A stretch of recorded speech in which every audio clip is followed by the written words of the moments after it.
CNN Indonesia Forward Special Podcast DPRD Provinsi Jawa Timur kembali menyapa Anda. Nah, pada episode kali ini kita akan membahas tentang permasalahan yang bisa dibilang butuh penyelesaian yang lebih dalam lagi karena ini memang butuh jangka panjang, yaitu mengenai masalah sampah. Nah, di Jawa Timur ini akibat banyaknya penduduk, kemudian juga maraknya atau masifnya pembangunan ini turut berkontribusi dalam menyumbang sampah. Jika tidak ada regulasi yang tepat dan kesadaran masyarakat, tentu bencana tidak dapat dihindari. Hari ini saya tidak sendiri, saya ditemani oleh salah satu politisi dari fraksi PDI Perjuangan, Siap. Bu Dewanti Rupoko. Halo Ibu, apa kabar? Alhamdulillah Mbak Gia. Oke Ibu, ini hari ini kita akan membahas masalah sampah. Bu. Ini Sampah karena Ibu dari Komisi D, ini merupakan bagian dalam komisi iya, Ibu ya, di lingkungan hidup. di lingkungan Betul. hidup. Iya. Masalah sampah kalau di kota atau di Provinsi Jawa Timur ini banyak kota-kota besar ya. Seolah-olah masalah sampah ini sampai sekarang butuh penanganan yang lebih lanjut lagi. Nah, kalau temuan-temuan dari teman-teman Dewan sendiri, Bu, bagaimana sih untuk kondisi masalah pengelolaan sampah di Jawa Timur? Ya, Mbak Gia, pengelolaan sampah itu memang basicnya itu basisnya ada di tingkat 2, jadi kota dan kabupaten. Provinsi karena tidak mempunyai wilayah harusnya memang tidak secara langsung. Tapi apapun sampah itu juga bagian dari hal yang harus kita selesaikan bersama.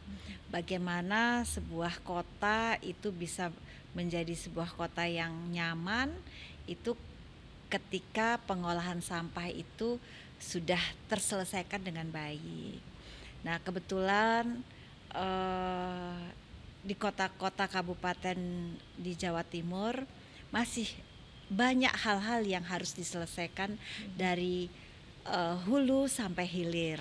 Nah, ini yang provinsi akan ikut berpikir dan ikut menyelesaikannya seperti itu. Masalah sampah. Nah, Ibu, ini kami juga punya data ngomongin soal sampah. Kita ambil contoh di kota besar Surabaya. Nah, ini kalau data dari Dinas Lingkungan Hidup Surabaya dalam satu hari bisa menghasilkan 1.800 ton sampah.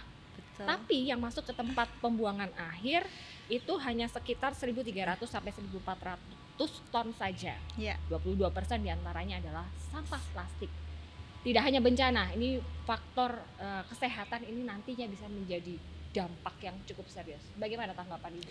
Iya, memang di dalam kehidupan kita sehari-hari kita itu tidak terlepas dari plastik, berhubungan dengan plastik. Apalagi ketika kita beraktivitas belanja di pasar, semua menggunakan plastik alias tas kresek itu tadi. Nah, untuk itu beberapa kota itu sudah mempunyai regulasi untuk tidak boleh memakai plastik sekali pakai gitu ya. Nah, tapi sebetulnya Surabaya itu sudah menerapkan, tapi memang aplikasinya masyarakat itu belum optimal dilakukan, dan kesadaran masyarakat juga bahwa plastik itu akan nanti menjadi masalah itu juga belum terlalu dipikirkan oleh masyarakat. Padahal itu sangat-sangat berdampak dan menjadi masalah di kemudian hari. Regulasi terkait penggunaan tas sekarang kan kalau belanja kemana-mana kita diimbau, bahkan ada regulasinya menggunakan tas kain begitu ya. Itu sebenarnya sudah dikaji ya Bu kalau untuk di DPRD? Iya, paling tidak menggunakan bahan plastik itu yang sekali pakai. Jadi kalau umpamanya minum gitu ya, kalau di sekolah-sekolah semua sekarang itu sudah harus bawa tumbler sendiri yang kemudian diisi air, jadi tidak membawa air kemasan begitu ya. Itu sudah dilakukan. Itu salah satu cara bagaimana untuk mengurangi sampah plastik tersebut gitu. Termasuk tadi Ibu kayaknya kemana-mana juga bawa tumbler ya Bu. Betul nih, salah satu wakil rakyat yang juga memberikan contoh kepada masyarakat bahwa ini loh yang seharusnya dilakukan sehingga memang kita bisa berkontribusi untuk mengurangi sampah plastik. Ibu turun ke lapangan sering menemui masyarakat sebenarnya untuk masalah pengelolaan sampah, kesulitan atau apa Bu yang melatar belakangi orang-orang ini masih kesadarannya kok masih minim ya? Ya, pengetahuan soal itu yang mereka masih sangat belum ada.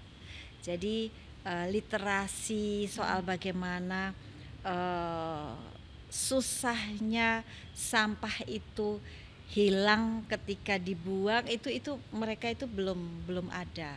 Oleh sebab itu kitalah yang mengerti itu untuk bisa memberikan pemahaman terus bahaya sampah dan sebagainya. Itu yang kita harus tidak boleh lelah melakukan itu. Apa karena sanksinya belum tegas kan Bu? Jadi orang udah deh nggak dihukum juga nggak apa-apa, dilakuin aja. Kalau dari kacamata Ya, Anda seperti apa? bahkan saya rasa sanksinya belum ada ya Mbak, bukan belum tegas. Iya. Sehingga itu yang juga mungkin pemerintah ketika memang sudah tidak bisa dihimbau itu harus punishment itu harus diterapkan. Tapi bagaimana caranya supaya itu tidak hanya punishment yang dilakukan tetapi mereka sadar, itu yang lebih diutamakan saya rasa. Selama ini Gitu. lebih ke himbauan-himbauan saja. Himbauan saja. Oke, bahkan yang mengerikan kami pernah juga ke daerah Sidoarjo Bu. Bahkan untuk sampah plastik diimpor dari luar negeri kemudian dipakai untuk bahan pembakaran, proses pembakaran. Itu kan miris Bu, ini gimana kalau Anda melihat ini, kira-kira kita harus seperti apa? Saya itu dikirimi videonya itu malah dari teman saya di New Zealand. Apakah benar seperti kita, saya dengar ya Surabaya ternyata near Surabaya gitu ya. Nah itu yang juga saya tidak habis pikir, kok bisa ya itu mengimpor sampah plastik yang kemudian jadi itu mereka satu alurnya jalannya itu kok bisa begitu, itu yang saya pikirkan, kok bisa ya mereka mengimpor, kok ada izinnya. Nah itu kan yang harus dipertanyakan begitu. Apalagi dampaknya ketika mereka memakai itu pasti hasil yang kemudian makanan, apalagi yang itu akan menjadi sebuah hal yang nanti bisa membahayakan di kemudian hari. Mungkin sekarang ini ketika makan tidak terasa, tapi nanti di belakangnya beberapa tahun kemudian itu waduh, saya rasa pasti ada dampaknya yang sangat, tidak hanya untuk lingkungan tapi untuk kesehatan.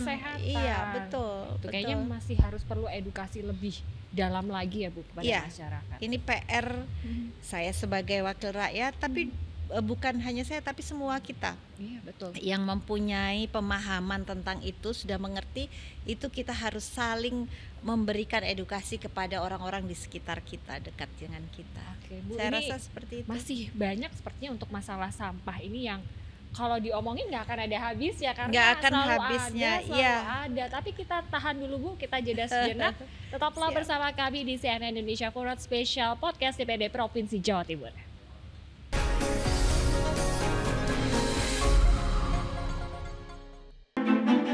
Gali wawasan seputar dunia bisnis dan ekonomi, serta analisa perkembangan pasar sebagai referensi dalam berinvestasi. Kementerian Koperasi mempercepat pembentukan 80.000 koperasi desa Merah Putih. Di Sumatera Utara akan dibentuk 6.110 koperasi. Ikuti pergerakan ekonomi nasional dan dunia dalam CNN Indonesia Bisnis. Senin sampai Jumat jam 10 pagi, live di CNN Indonesia.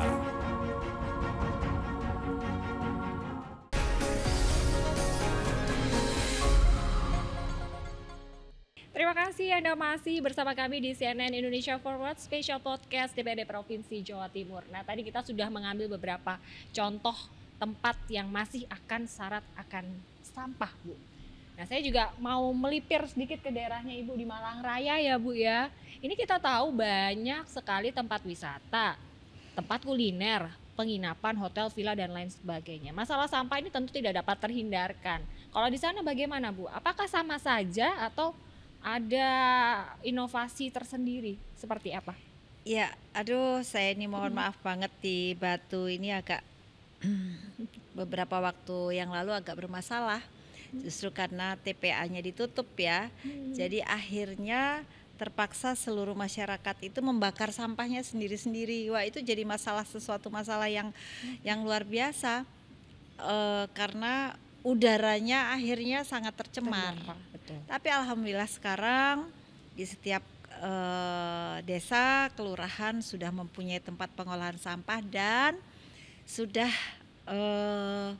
diedukasi walaupun belum semuanya untuk bisa memilah sampah dari rumah. Sehingga yang dibuang itu hanyalah residu, jadi lebih sedikit.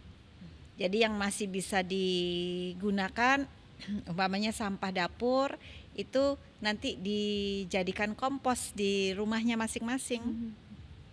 Kemudian yang sampah-sampah plastik seperti botol-botol mineral, botol-botol yang lainnya itu bisa dikumpulkan sendiri untuk kemudian dikirim ke tempat-tempat yang memang bisa menampung itu. Yang akhirnya terakhir hanya sampah residu lah yang ke tempat pembuangan sampah akhir gitu ya. Nah ini cuman memang belum semua keluarga itu mau dan bisa melakukan itu. Nah kuncinya memang harus disiplin. Jadi di rumah itu ya ada 3 sampah yang beda gitu, sampah plastik, sampah residu, terus sampah dapur. Itu memang mau tidak mau harus. Kita kan semua di tempat-tempat umum kalau ada tempat sampah kan ada 3 itu ya.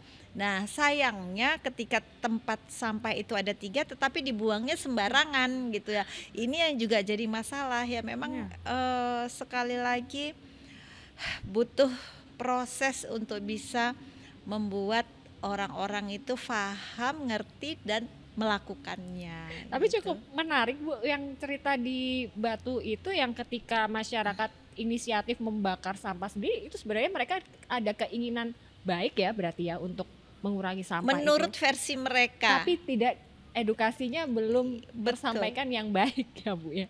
Oke, kemudian Bu kan di wilayah Malang Raya ini banyak tempat penginapan, tempat wisata. Apakah di sana tidak ada regulasi bahwa sampah yang dihasilkan dari hasil kegiatan mereka, aktivitas ekonomi mereka dikelola masing-masing sendiri Bu?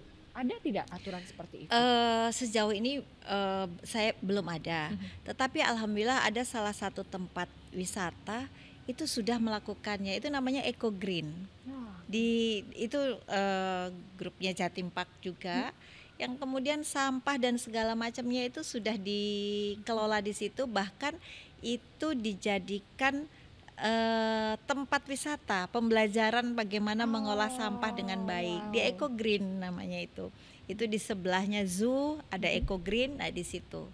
Nah saya rasa kalau umpamanya semua punya pemikiran seperti itu, baik tempat wisata maupun hotel, karena itu yang banyak mendatangkan orang itu ada juga banyak menghasilkan sampah. Betul. Nah itu sesuatu yang sangat bagus sekali, Mbak.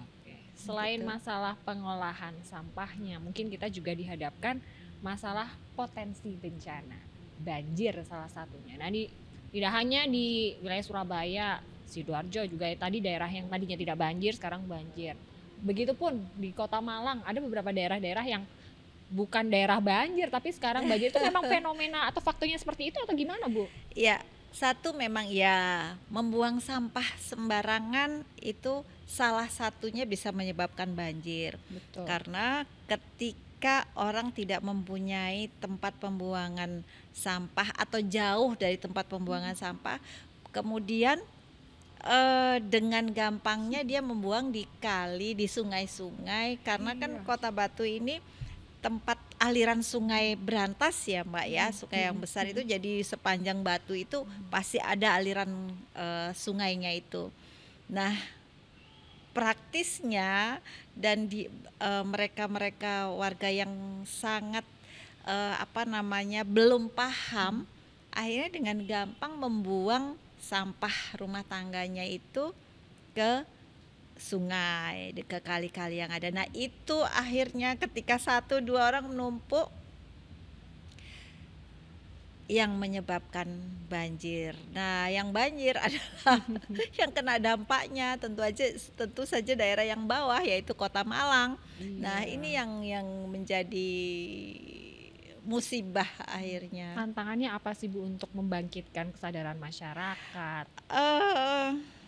Sebetulnya sebagian, tapi ya sebagian kecil ya, orang Batu itu sangat sadar. Bahkan ada kelompok yang namanya Sabers Pungli, sapu bersih nyemplung kali. Oh ya, ada Jadi sampai sekarang? ya, itu kelompok masyarakat yang luar biasa. Dan mereka sangat didukung oleh desa, kelurahan, yang setiap minggu itu secara bergilir dari hulu membersihkan kali-kali itu. Jadi di jadwal minggu pertama, minggu kedua itu sampai menyusuri sungai, dan itu tanpa support dari pemerintah. Soal anggaran, pemerintah hanya memberikan fasilitas saja. Jadi truk sampahnya, kemudian karung-karung untuk mengangkut sampah dari itu dan itu bersih sampai kemudian ke hulu yang ke hilir yang terakhir. Kalau temuan-temuan Bu, apakah sampah plastik? Kalau sekarang kan yang lagi booming ya masalah sampah plastik ini, karena ternyata jika kita berpikir jangka panjang itu bisa berdampak pada kesehatan, terutama masalah penyakit resiko kanker dan penyakit-penyakit kronis lainnya. Kalau di wilayah Ibu, temuan-temuannya sebenarnya sampah apa sih yang paling banyak? Iya, bukan hanya sampah plastik, yang paling lagi ujung itu sampah pampers dan pembalut, itu luar biasa. Itu juga mengancam ekosistem Iya, sungai. itu sangat, sehingga di Batu ada khusus tempat pembuangan itu yang kemudian bisa daur ulang. Bahkan ada kelompok tani wanita itu mempunyai inisiatif pampers itu akhirnya dijadikan pot. Oh iya? Ya, jadi dia di pampers itu dicuci bersih, itu kemudian kan ada plastiknya ya, itu dicampur dengan semen sedikit, itu kemudian bisa jadi pot. Nah, hal-hal seperti itu sebetulnya bisa menanggulangi hal-hal yang tidak diinginkan, tetapi kan hanya sedikit yang mau melakukan itu. Kalau seandainya itu kemudian dijadikan sebuah usaha gitu ya, yang kemudian ada orang-orang yang mengambil umpamanya untuk pembibitannya itu dari pot pampers itu gitu ya, itu kan itu luar biasa. Akhirnya ada ekosistem di situ yang bisa menanggulangi sampah, ada dibuat usaha seperti itu. Tapi semangat optimis dari mungkin bagian kecil dari masyarakat ini tentunya supaya bisa menular dari orang masyarakat yang jauh lebih besar lagi. Nah Bu, untuk masalah penanganan sampah, mungkin dari sudut pandang Ibu juga sebagai pengajar begitu, apakah tidak menggandeng dari institusi pendidikan untuk mengedukasi ataupun untuk memberikan sekedar ini sebenarnya sampah ini bisa didaur ulang loh, bisa diinovasikan loh. Bagaimana Bu sejauh ini? Sebetulnya sudah ada kelompok-kelompok tersebut bekerja sama dengan akademisi gitu ya, kemudian ada bank sampah, itu kemudian ada produk-produk yang dibuat di situ.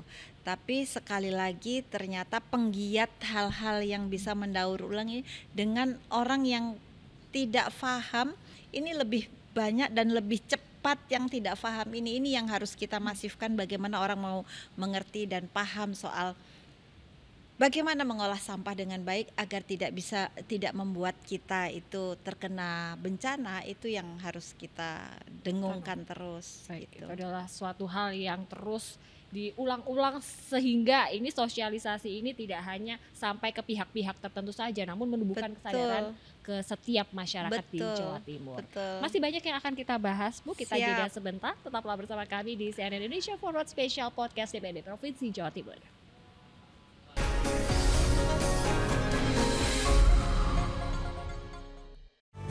Menghadapi menghadirkan dialog hangat yang menggali beragam isu bersama narasumber pilihan. Ini ada apa Purnawirawan tiba-tiba ramai? Yang meramaikan sebenarnya dari Pak Samsu dan Bapak-Bapak Purnawirawan. Itu biasa aja kan, sebenarnya apresiasi. Mengungkap berbagai fakta seputar hukum dan kriminal, kebijakan publik, pendidikan, dan isu sosial lainnya dengan analisa mendalam. Jangan lewatkan Prime Plus, Rabu jam 7 malam, live di CNN Indonesia.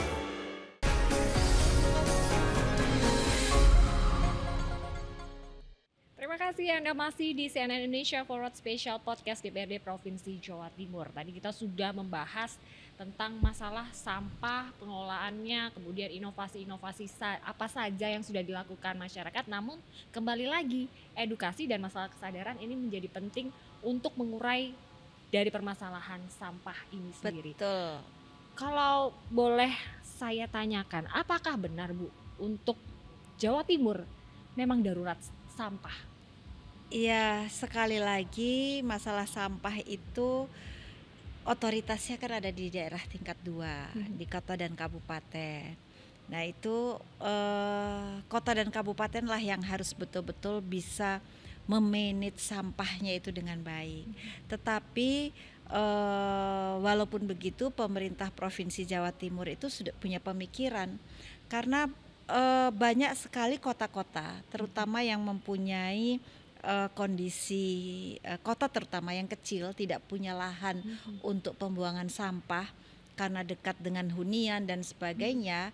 Akhirnya pemerintah provinsi itu mempunyai pemikiran akan ada satu pengelolaan sampah untuk beberapa kota dan kabupaten. Contohnya Malang Raya. Kan kota Malang, kota Batu ini kan kecil. Malang itu sudah penuh lah penduduknya itu. Sehingga mau cari tempat pembuangan akhir itu untuk sampah itu kan susah. Demikian juga Batu. Batu itu dari 100%, Batu itu 60% itu wilayah hutan yang tidak boleh diotak-atik. Nah 40% yang bisa diotak-atik itu 20%-nya itu lahan hijau. Yang sudah akhirnya yang bisa dieksplor itu cuma 20%. Sehingga ketika mau mencari TPA, tempat pembuangan akhir itu susahnya minta ampun. Karena ya pasti siapa yang mau rumahnya dekat tempat sampah kan tidak ada. Nah, sementara di kabupaten itu masih lahannya luas. Nah, kalau umpamanya Provinsi Jawa Timur mempunyai pemikiran akan ada TPA bersama di situ untuk Malang Raya. Nah, ini sangat tergantung dari daerah tersebut. Apakah bersedia? Bagaimana kemudian kerjasamanya? Nah tempatnya itu di mana? Umpamanya di kabupaten. Kabupaten mau nggak menerima, masyarakatnya, warganya mau? Itu juga harus dipikirkan. Nah masalah-masalah seperti itulah yang menjadi concernnya pemerintah Provinsi Jawa Timur untuk bisa ikut menyelesaikan masalah sampah ini. Apalagi di Jawa Timur dengan 38 kota kabupaten yang masing-masing mempunyai kondisi geografi sendiri karakteristik yang berbeda-beda. Apakah semuanya infrastrukturnya sudah memadai? Kalau untuk yang menjadi tanggung jawab Provinsi Jawa Timur, insya Allah sudah 90% lah sudah terfasilitasi. Ya. Nah cuman memang yang untuk kota kabupaten itu tanggung jawab kota kabupaten itu juga saya rasa alhamdulillah sekarang ini kota kabupaten berlomba-lomba untuk memberikan fasilitas yang terbaik bagi masyarakat gitu. Oke, kemudian Bu, bagaimana DPRD Jatim menjawab tantangan penyelesaian masalah sampah ini, karena memang susah ya, tidak bisa kita ngomongin solusi hari ini besok sudah bisa menuntaskan masalah ini. Kalau dari kacamata DPRD Jawa Timur, apa tantangan dan apa targetnya? Iya, saya rasa pemikiran tentang TPA bersama di dalam satu daerah yang besar, yang itu sangat salah satu cara bagaimana kita menyelesaikan masalah. Tinggal bagaimana nanti pemerintah kota dan kabupaten ini bisa menyambut baik dan kemudian bisa melakukan kerjasama yang saling menguntungkan antara daerah itu untuk penyelesaian sampah bersama. Jadi tidak hilangkan egosentris daerah di sini, umpamanya harus di Kabupaten Malang, oh enggak mau nanti. Tetapi ketika sampah itu sudah bisa diolah dengan baik, itu bukan menjadi musibah tapi akan menjadi berkah. Karena satu, sampah dapurnya bisa jadi pupuk.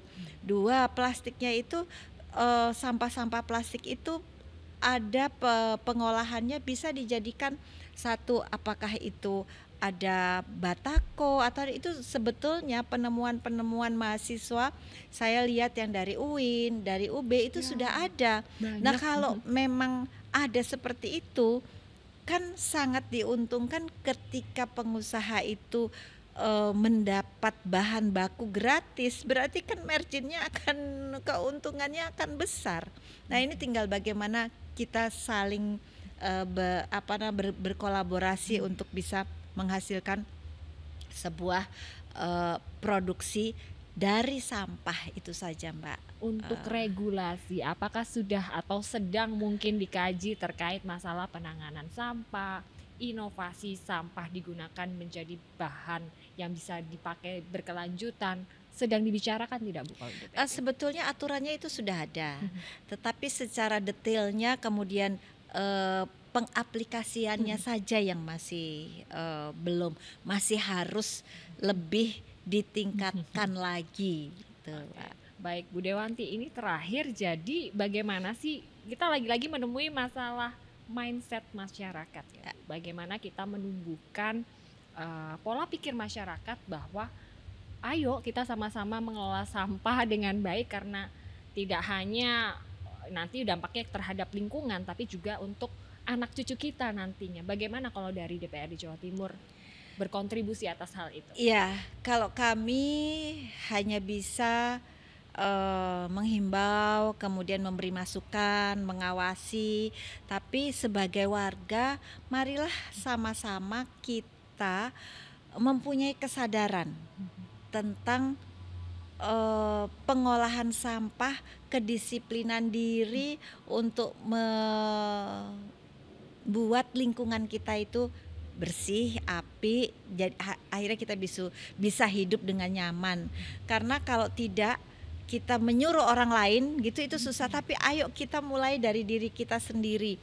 Bagaimana kita, anak kita, semua yang ada di rumah kita itu untuk bisa disiplin, yang akhirnya bisa menjadikan gaya hidup kita itu sudah terbiasa dengan hal-hal yang baik, yang goalnya kita kemudian hidup dengan tanpa masalah sampah. Untuk masalah sampah ini sekali lagi bukan tanggung jawab pihak-pihak tertentu saja ya Bu ya. Tanggung jawab kita semua. Tanggung jawab kita semua. Kita harus perlu berkontribusi semua pihak, tidak hanya dari stakeholder saja, tetapi juga kepada masyarakat secara umum. Ibu terakhir mungkin pesan kepada masyarakat untuk tetap menjaga lingkungan, terutama dari sampah. Iya, Mbak Gea, hidup nyaman itu kita yang buat. Kalau mau hidup enak itu juga kita yang makan. Sehingga ketika kita mau hidup nyaman, hidup enak, hidup aman, itu kalau tidak kita yang melakukannya itu kita tidak bisa. Sehingga mari kita sayangi lingkungan kita dengan menjaga kebersihan, buang sampah tidak sembarangan, mengolah sampah yang baik agar lingkungan kita nyaman untuk kita tinggali. Tidak hanya untuk kita tapi nanti dampaknya dampak jangka panjang terhadap anak cucu kita. Betul. Ibu Dewanti Rumpoko, terima kasih sudah berbagi informasi, berbagi edukasi dan sosialisasi. Siap. Tidak hanya kepada saya tapi juga terhadap masyarakat luas Jawa Timur, bahkan secara nasional di Indonesia. Semoga ini bisa menjadi inspirasi buat kita semuanya ya, amin, Bu. Amin, tetap amin. menjaga lingkungan. Sekali lagi terima kasih Bu. Saya sama-sama. Nyun pamit. Terima kasih telah menyaksikan CNN Indonesia Forward Special Podcast DPRD Provinsi Jawa Timur. Terima kasih banyak. Sama-sama.